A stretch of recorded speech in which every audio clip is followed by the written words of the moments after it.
Hello, everyone. Welcome to episode 31, The Magic of Specials. I just renamed it because I think that actually says a lot more about how I feel and hopefully how you feel as well about specials and running them in your restaurant or in maybe another type of business as well. Specials,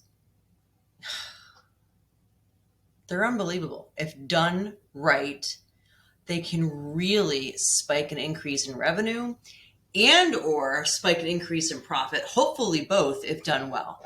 But specials are amazing. And I'm going to get into why, first of all, and then we'll talk about some examples. Although I will say that I probably in every single episode so far, so there's been 30 episodes before this one, right? Yeah, because there's 31. I probably mention specials at some point here and there in almost every single episode because they're just such a great marketing tool, such a great way to make money. They're just so great. They're so great. And it's really a wonderful way to get your kind of your creative juices flowing if you feel a little bit stale in your business. So they're amazing. But I want to talk about first the psychology around specials. Not that I'm a psychologist. I mean, it doesn't say it on a college degree, but I definitely have done my share of self-help reading. Who hasn't? Well, I don't know. I know a lot of people probably haven't, but I've done a lot of it.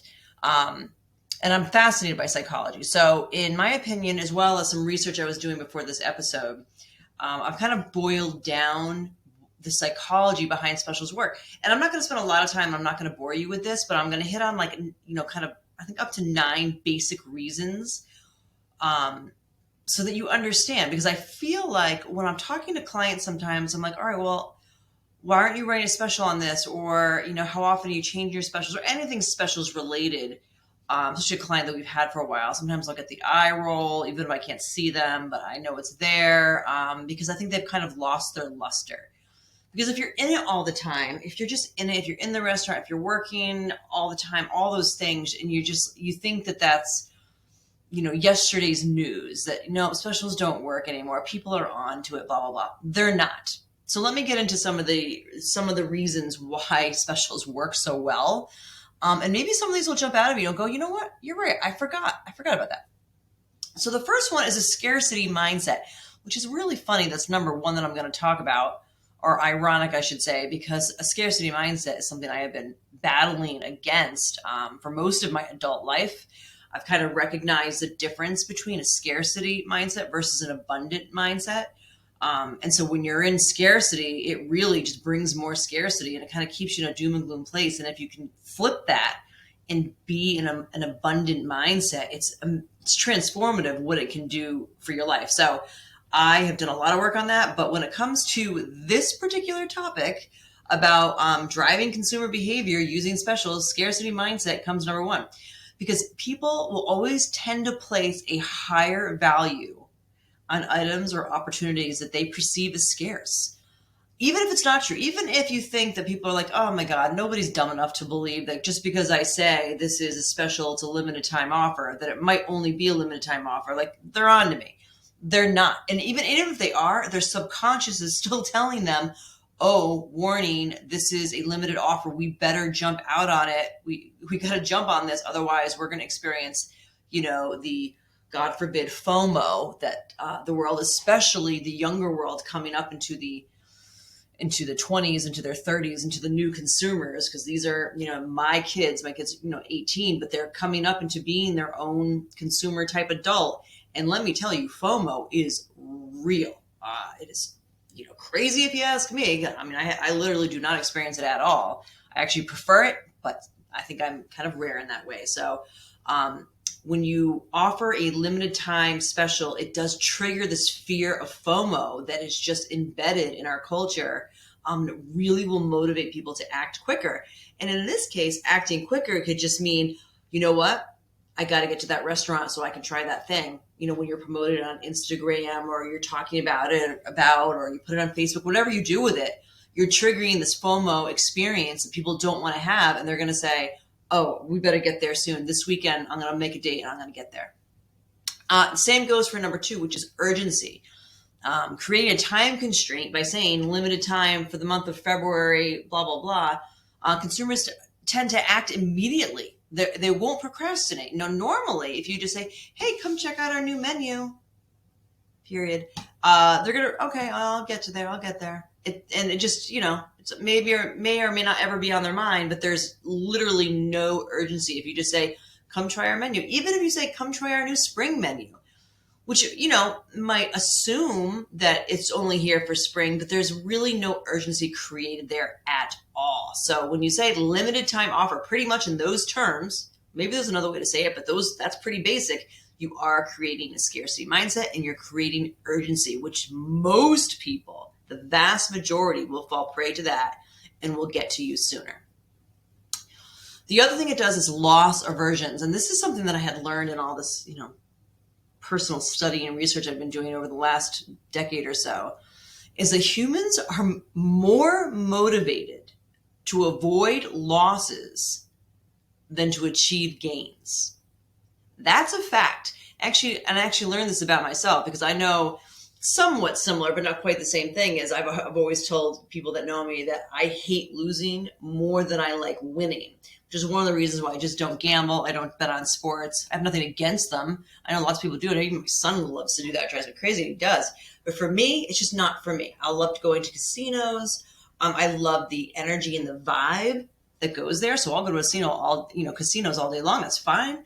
I'm just not going to gamble unless, I'm putting maybe $50 or $100 in a slot machine, but knowing that's my entertainment for the night that I'm putting in the slot machine. And that's the only reason I'll do it, because I've already set my mind to go, you're going to lose this $100 and you're going to be okay with it because you're going to play, Wheel of Fortune on the screen or whatever slot that is. But that's about it. And I pretty rarely do that because I kind of like my $100. But it is true that most humans are more motivated to avoid losses than they are to achieve gains. So a limited time offer frames the situation as a potential loss. And nobody wants that. It's like an opportunity missed, which also, it delves into that FOMO. So making it this deal, it feels a lot more compelling to them when you use this limited time offer special. Also, number 4, it creates exclusivity. Everybody loves to be exclusive. So a promotion available for a limited time feels special. It feels exclusive. And you could you definitely could, if you wanted to, kind of design it and promote it in a way where it's only being launched to your followers on Instagram or your followers on Facebook or your loyal customers. Maybe it's just an email campaign that goes out, something like that. But you can create an exclusivity. In and of itself, being limited time is exclusive, but you could go even deeper because that's really triggering something big right now. And it's probably been that way for a while, but definitely since social media has reared its ugly head, is that consumers are drawn to offers that make them feel like they're getting something special and unique. Simple as that. Number 5 is impulse buying. Again, not that I want to promote it, but it's a thing and we're in business, so let's get on this train. The urgency created by a limited time offer can lead to impulse purchases. We want to create that. Okay, so without the time to, for them to be able to go, oh, I don't know, should we go there this weekend? I was thinking of going somewhere else, or I kind of like this place better, blah, blah, blah. When it makes them kind of go, nope, we got to act quickly. There's a limited time offer on the table. We got to hit it. So impulse buying, it could definitely work with that. Number 6 I wrote is increased perceived value. So this one I find really fascinating. So the perceived value is that it's a limited time offer. It's a special. It's something you're flying in from Japan. No, I don't know what you're doing. I mean, it kind of sounds like it's something like you're only bringing it in and it's going to be super exclusive and only the people in the know are going to know about it. And all of those exclusivity things around that have a perceived much higher value, which is why there are luxury brands out there. So customers always want to feel like they're getting a better deal than usual. And you can do that by creating a perceived higher value and then offering it as a promotion to them so they feel like they're getting special treatment. Win-win. Number 7 is customer activation. A limited time promotion can re-engage dormant. Can't even read my own writing. dormant customers or attract new ones who are on the fence. They wanted to try you. They weren't sure. They heard mixed reviews, whatever it is. Maybe you're too far out of the way. Maybe they don't like your parking situation. Who knows? They're on the fence. But this could activate them by offering a limited time offer that they don't want to miss out on. And it gives them a reason to come see you. Maybe before they kind of wanted to, but there wasn't enough of a reason. Now they have more of a reason to come see you. Number 8 is competitive advantage. A well-timed limited offer can draw attention away from competitors. So if you happen to be in a market where you feel like you're kind of pulling from the same pool of customers that a few other or maybe a lot of other restaurants are pulling from, and you're just kind of, struggling to get their attention over the other ones, this can certainly offer a competitive advantage, especially if you do it and don't let them know you're doing it, which I hope you would, but do it in a way where you kind of slam it out there real quick before they can have time to react and grab those customers and get it in front of enough people, as many people as you possibly can. Because if you do this, and I hope you do, and you are in a place where there are kind of close competitors, they're probably going to follow suit. I would almost guarantee you that they will do exactly what you're doing. They will follow suit and watch it. Tell me I'm wrong. But I want you to be first, and I want you to capitalize on it. And then number 9, it definitely encourages word of mouth, and that is never a bad thing. So doing a limited time promotion is often shared among friends and family. It gets you talking. Hey, did you know that that so-and-so's place is offering this new special? And I guess they're only going to do it for the next couple of weeks, so we should get in there. It's just it's a conversation starter, especially if you plan this promotion out well enough and the special is enticing enough. It can hit all of these things. So these are all just kind of psychological triggers that just using that term, limited time offer promotion is huge for. So what is this promotion? What is this limited time offer? What is this special? It literally can be anything. And now I know I'm kind of repeating some of the things I have said in past episodes. So I'm just going to pull it all together now. This will completely depend on your restaurant, your customers, your concept, what it is they come in to see you for, what it is they buy most from you, what it is that gets the best feedback from your customers.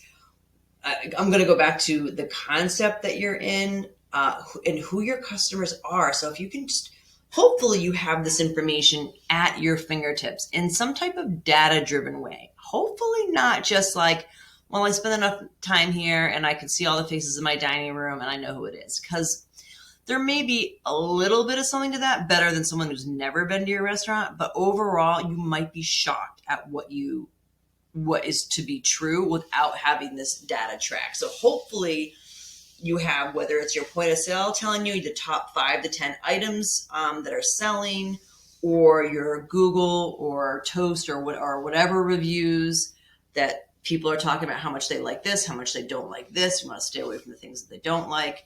And of course, last but certainly not least, your customer comment cards, those pieces of gold that I'm constantly talking about that hopefully by now you have integrated into your restaurant and are getting them collected and filled out every single night and putting this information in a very cheap, simple database, or your open table system, or the marketing spreadsheet that I created for you that's free for download on properfirstrestaurants.com, that you have all this. So that would have their favorite item, maybe their favorite drink, things like that. So here's all the data that I'm talking about. And why am I talking about it? Well, because when I say special, it doesn't have to be like, oh, okay, well, we're going to do a fish special, a steak special, and a dessert special. Boring. Hey, that could work for you. I mean, if that works for you and brings customers in, fine. I don't mean to be rude by saying boring. To me, that's just kind of boring. I think you can, and I'm not sure that would really strike a lot of fancy and others to come see you if they haven't already been to see you lately. So I'd like to see something different, something that other people are not doing, if you can get away with it. I'd like to see a pitcher of mojitos or some type of winter sangria. It's wintertime here, so it's whenever you listen to it. Maybe if you're listening to this in the spring or summer, it's a beautiful spring-summer mojito, or a flight of margaritas, or you know what I'm talking about, like anything drink-related you could do that so well because the visuals, you could take pictures on your cell phone and create posts of put some crazy garnishes on that. Hopefully the same garnishes that you will give them if they come in and buy this, right? Because you don't want to, have false advertising. But I love the whole drink part of that. Now, with that said, there might be laws in your state where you cannot promote discounting drinks. So be weary of those laws. I think there's a kind of a way around. There's a way around everything in terms of the way of wording it, and not discounting it. Maybe it's just not a discount, but hey, we have sangria. We have a winter sangria in the menu. No one said it's discounted. It's just something new. It's a special. So I think that is okay. But again, I'm no lawyer, so you have to check with your local laws on that. But that's just only when it comes to alcohol. So we have that. And or, if you've listened to me before, I am huge into the mocktail market. I think it is still completely undertapped. It's underutilized and a great way to make people super happy and to really increase those profit margins. So you might want to do a little deep dive into all of the different non-alcoholic beverages that are on the market, whether they're already pre-made in the can, like the Betty Buzz, or if you want to, you can certainly make them from scratch yourself. And it's all about the glassware that you use and the straw or the garnish you put on there. I guarantee you it is about that visual. Put that out there. Is that strong enough to be special by itself? It is, depending on your concept. It's something. It's better than nothing. So that's all the drink thing. Now, I'm moving on down the menu in my head. Appetizers. You could certainly create a special appetizer based on what you're serving, but how about doing one that's meant for two? So maybe that you're going to encourage dates, something they can kind of share, maybe a little bit romantic. They're sharing the chips and nachos or whatever it is. Maybe make a little different play on them, a little unique. You could also, so that's kind of the romantic date end of it. The other end of it is the families, right? Maybe families with young or youngish kids. Is there some type of family style appetizer where you get the family to come in, or maybe it's to go? But right now I'm thinking about in-house dining. You get the family to come in. Everyone puts their cell phones away. I'm just adding that in there. I don't know if you want to put that on there or not. And they're all sharing from some big poo-poo type platter in the center. But if you're not a Chinese restaurant, maybe you do your own take on what the poo-poo platter is. I think that's a great idea. Actually, I just came up with that. Well, I'm sure I'm not the first one to come up with it, but I was just thinking that right now. And that's a great way for families to engage and get their kids off phones. A little side note I wanted to add, there was a post this weekend from a restaurant local to me in Hingham where it was a group of, maybe 10 or 12 sophomore and high school girls, on their own, went in for breakfast. It was breakfast or lunch to this place in Hingham. And on their own, all just decided to stack their phones. So you saw like this tower, maybe it was one or two towers of cell phones. You don't see all the glittery phone cases, whatever, just stacked in the middle of the table. They agreed this was on their own. They put them in the middle of the table, stacked up so that they would have to engage with one another. And that is poignant enough that someone at Stars, it might have been their server, maybe it was the manager that took their picture, asked if they could post it, because wow, when do you ever see that? I love it. I have to remind myself to tell my daughter about that. Maybe bribe to take her and her friends out to dinner if they'll do that some night. But maybe there's a way in how you do the promotion where you can somewhat encourage that, maybe subliminally encourage the family connection through this shared family appetizer. For entrees, all day long, you figure that out with your concept, whether it's family meal, dinner for two. You can figure out, whether it's just a special, what do people want right now? Stews. Oh, what would be really good? Well, it's wintertime here. And you could probably do this in any other time, but I'm thinking wintertime here, if you were to create something to get people to come in and just almost guarantee there's going to be plenty of leftovers so you can have lunch or dinner the next day, that could be very enticing. Because I know people are like me, and I hear about it all the time, so I think they are. It's constantly having to shop, prep, and cook food every single night when we're so busy, especially for me, it's during hockey season, but during any type of sports season can just be a lot.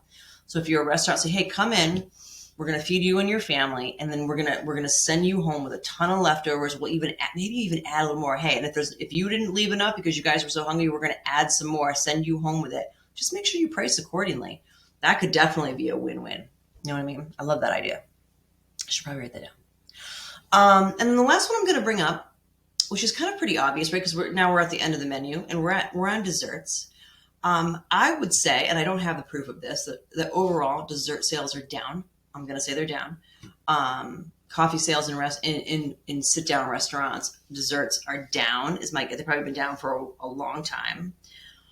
Let's bring that back, and bring it back where people have to, sit down and commit to their own individual, fancy schmancy dessert.